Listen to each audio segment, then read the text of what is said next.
Hello, everyone, and welcome to another Mondays with Michelle video. This is the second video in my military research series. This week, we will explore a number of websites specializing in World War I resources. Some of these sites explain what daily life was like for the average person, not just for the soldiers. Our focus is global. There are links to archives, military museums, and World War I themed websites all over the world. Let's get started. I know that many of you are familiar with the website The Long Trail, focusing on World War I research. And just to give you a brief orientation for those that aren't familiar with it, there isn't an actual home button on the website, but to get back to this main page, you would just click the logo Long Trail here in the upper left. So if you scroll down, there is a small table of contents here. So if you click, for instance, on soldiers, it will bring you to blog posts and articles about soldiers. There is information about the British Army with various links, the different battles, battlefields, and again, to get back to the home page, you just click the logo. So the Long Trail is a website that does have a lot of really useful information, including information on how to research the different units and some details on researching your ancestors.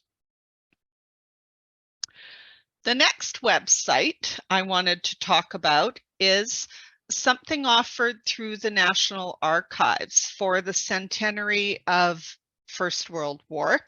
They put together this online collection, and I think it's worth looking at, because if you take a look at what they have under this one collection, there's an interactive map showing the global impact of the war. They have blog posts.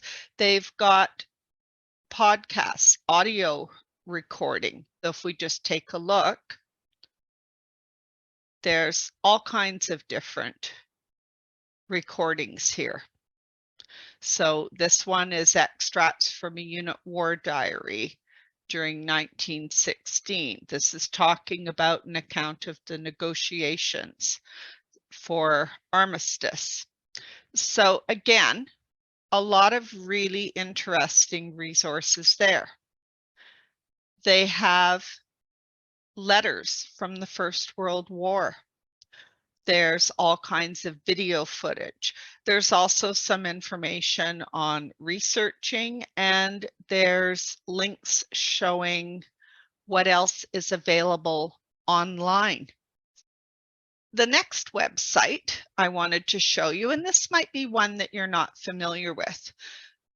There are two URLs associated with this 1914 to 1918 International Encyclopedia of the First World War.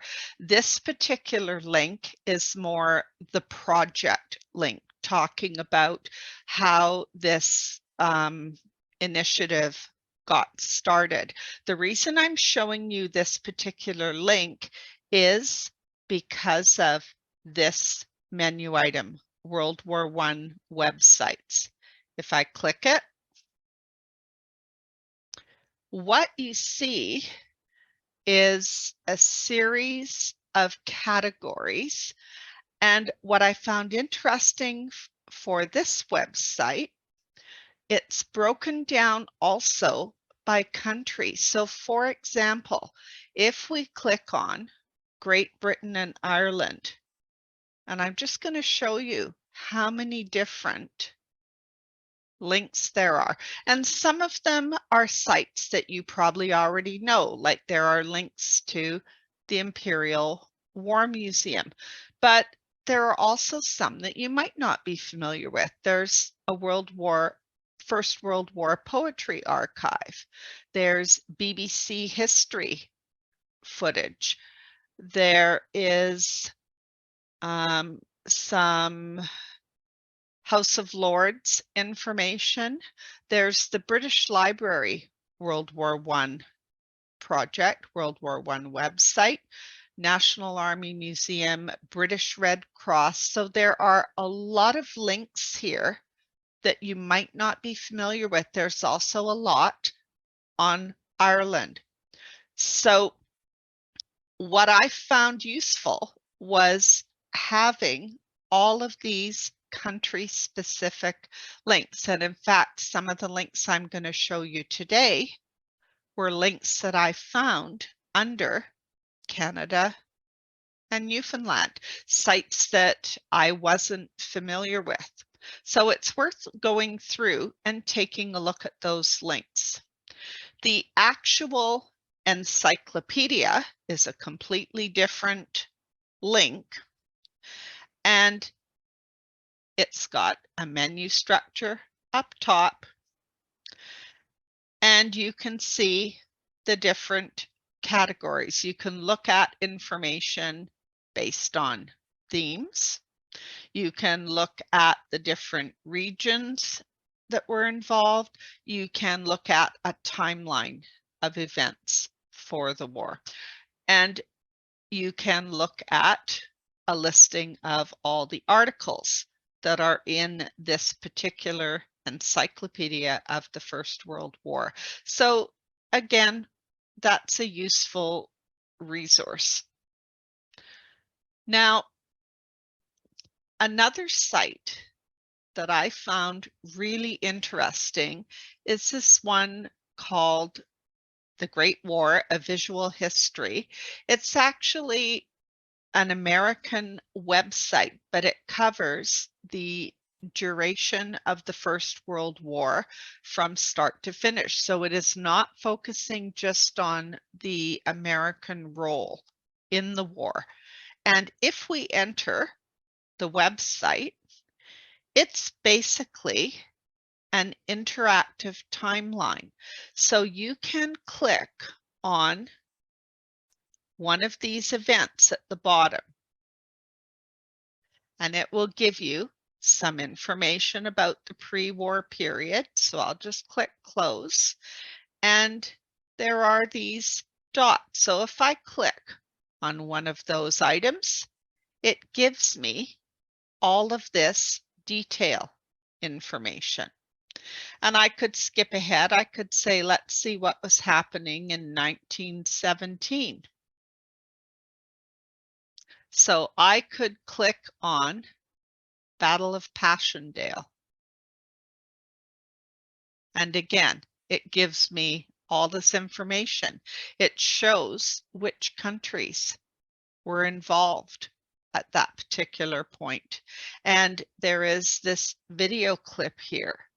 So I really like the way this particular website is set up. I think it's well done.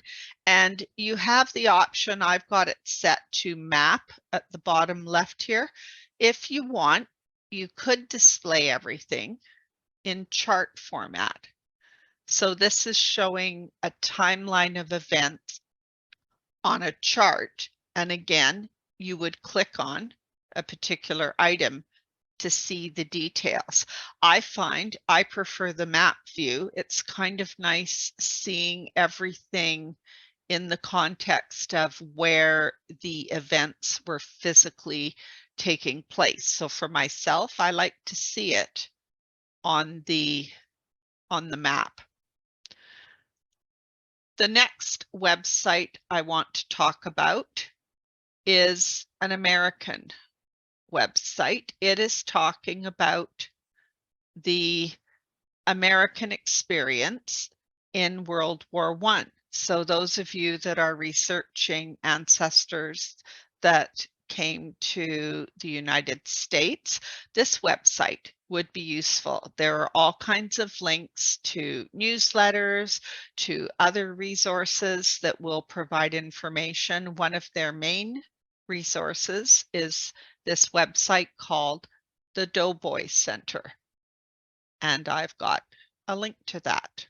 And so this has got different categories with information, so you can go into more detail to find out about the American experience. And this is one of the links I saw from that World War I website, links on the 1914 to 1918 encyclopedia site I showed you. This is the Canadian War Museum website, and we're at the home page, but there is a history link. What I found interesting was this objects and photos. That was quite interesting. So if you click on a category, you can see all the different resources. And they also have, let me go back. They also have a teacher resources section, and I always like looking at that when websites have education or teacher links, because I find often the handouts or the lesson plans will include documents or information packaged in a way that makes it very easy to absorb. So, for instance, First World War photograph and document packages, the Battle of Vimy Ridge, the Battle of the Somme, a soldier's life. So if I was to click on this, they've got photographs, they've got something called In the Trenches. So again, there are lots of resources in places that you might not normally think of looking. So don't ignore those links that say teacher resources or education, because often they will contain really useful documents. And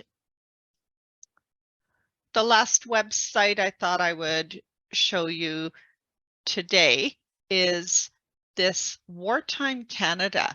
This one I found interesting because the goal was a window into the Canadian experience during the wars.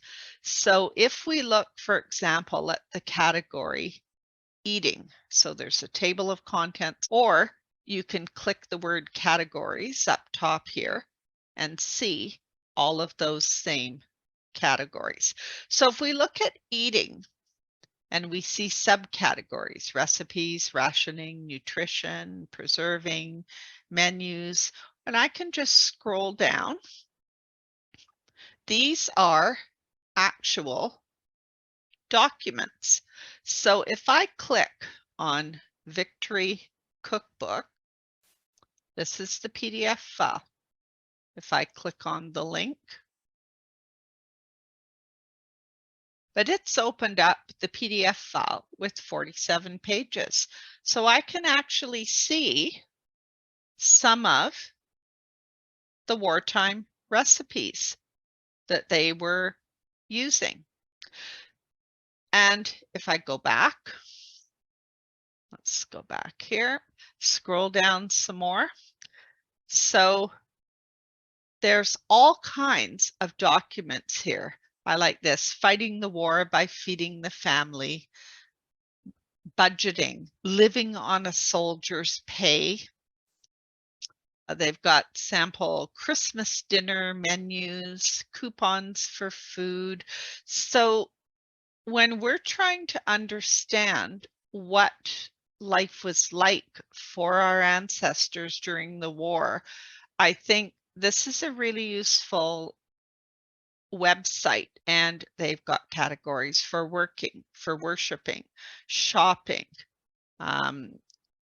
relaxing. So again, and there's also a section fighting. So there are various documents that give some background information.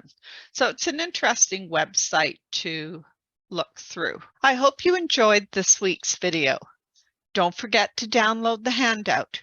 You'll find the link in the video description at the bottom of your screen. You may have to click Show More to see the handout links. Thanks for watching.